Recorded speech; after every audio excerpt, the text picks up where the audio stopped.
Hello everyone. I thought I'd take this little time that we're not shooting images just to explain how I did this image here with the heart-shaped moon. For you guys who are wanting to see how I did that, you can follow along.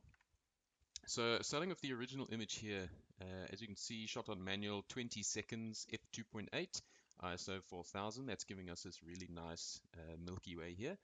And then the two subjects down here, as you can see by this little patch of light, were shot with a single speed light with a shoot-through umbrella.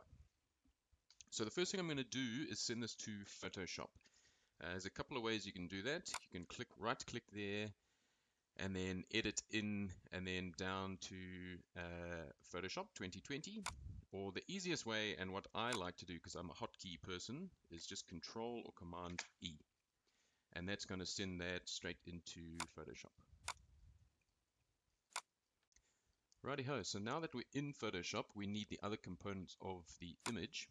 So if I go to my desktop here, basically I've got an old picture of a moon, and then from the internet I've got a picture of a heart, a simple shape, which I am going to use to make the moon.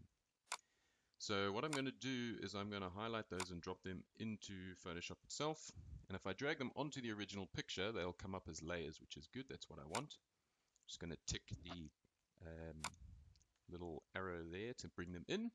And there we have it. So now what I want to do is essentially we want to use this heart shape here to shape the moon. So the easiest way we can do that is we're actually going to use the heart to make a mask. Now first what I'm going to do is I'm going to take the moon picture, I'm going to highlight that layer, and then I'm going to hold down Control T, and now you see I have these the box around it with these little white squares, which means I can reshape the moon. So what I want to do is I want to drop it behind this heart and basically resize it so that it's just overlapping. I want to get as much moon into the heart as possible without throwing away too much information. So that's a pretty good overlap there. And I'm just going to hit this little tick button up the top there. And now what you're going to do is we're going to use this heart shape. So the way I'm going to do this is because this is a vector, you can just hold down Control and click on the heart layer itself in this little picture. And you see now you have these little marching ants around here. So that's the easiest way for this picture to highlight just that heart. However, if you got an image where there's white behind the heart as well, the easiest way would be the magic wand tool. So button W and then click on the heart. That'll separate any white out which you don't want. Right, so the next thing I'm going to do now is make a layer mask with this heart highlighted. So this little button down here, third to the left of this little panel, and you see now I've got a black square with a white painting essentially inside it. And that means anything that is black in this little thing has been hidden from this layer, which is what I want. But however, I want this mask to be onto the moon layer. And so I'm simply going to grab the mask and then drop it down there. What I'm going to do now is I'm going to turn off that heart layer, and there you see I already have a nice heart-shaped moon. What we can do is we can get rid of that heart, we're done with it, and now because it's a little bit flat and a normal moonshot has a bit of shadows and things, we could actually touch this up a little bit. And there's a couple of ways we can do that. What we can do is actually let's bring back that heart shape.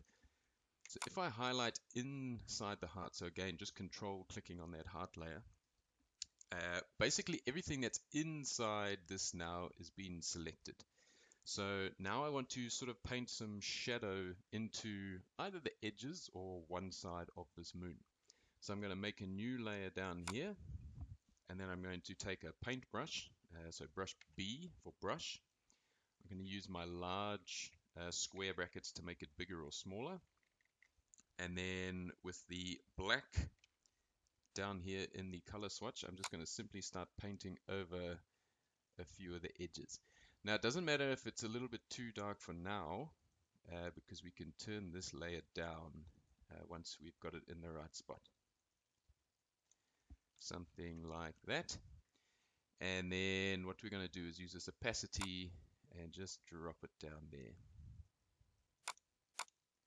So as you can see now, we've got a bit of shadow on the edge of the moon itself. Now what you can see though is there's this harsh sort of white line around the edge. So what I'm going to do is I'm going to control click on the heart again, and then I'm going to go to select, modify, and then contract, and I'm going to bring this selection in by 2 pixels. You can see now that there's this dark area, or the marching lines are inside the edge of the heart.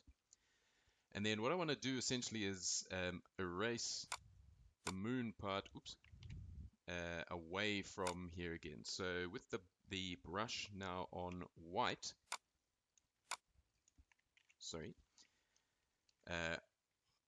because we've selected inside and I want to erase the outside, you must hit Control Shift Inverse, which inverses what's happening here.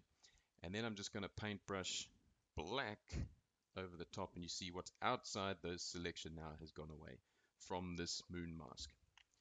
Hit Control D, which takes away the selection, and there you have your finished image. Now the nice thing about this, again, so now we can throw this heart layer away. This top layer is our shadows, which makes it look a little bit more realistic.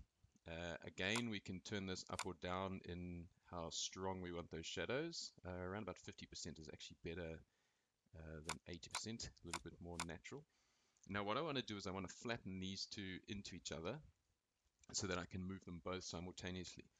But just in case I want to come back and I want to edit them, I would rather put them in a group. If I flatten them together, I can't edit them anymore. So I'm going to highlight both of them, and I'm going to hit Control G. And you see this has now put them in a group. So if I highlight the group and use my Move tool, which is button V in Photoshop, I can now grab this moon, and the moon and the shadow are coming with me, and I can put it wherever I want. So the final image I did the other day, I cropped it a little bit differently. So with the crop tool, which is button C in Photoshop, I did an 8x10 style crop. For my taste personally, when I'm shooting portrait orientation like this, I like an 8x10 crop. It's a little bit more square than the normal 3x2. I can show you the 2x3. So this is the normal camera shape when you're shooting portrait. For me, it's a little bit too rectangular, a little bit squashed. So again, I like my 8x10s. So I cropped the image. Oops, let's get rid of those lines up the top there. So crop my 8x10, something like that. And now again, I can still move this moon where I want it. So in this image now, it's a little bit too big. So what we did at the start of the image, again, we can hit Control T over this group. And now I can resize this whole thing to where I want it. So we can put it small and less obvious in the background, or we can have it much bigger, something like that in the foreground. Something like that. And now again, with the opacity, you can make it a little bit less subtle, dropping to 85 or so. You can also use the fill to see what happens there. The only problem with this is it's going to let stars start bleeding through the moon, which we don't really want because it doesn't make sense. So I'm going to leave it roughly at about 90-ish %. It just makes it glow less in the picture. Cool. I hope you guys enjoyed that. Let me know what you think. And yeah, I'll see you guys again on Monday for more images. Cheers.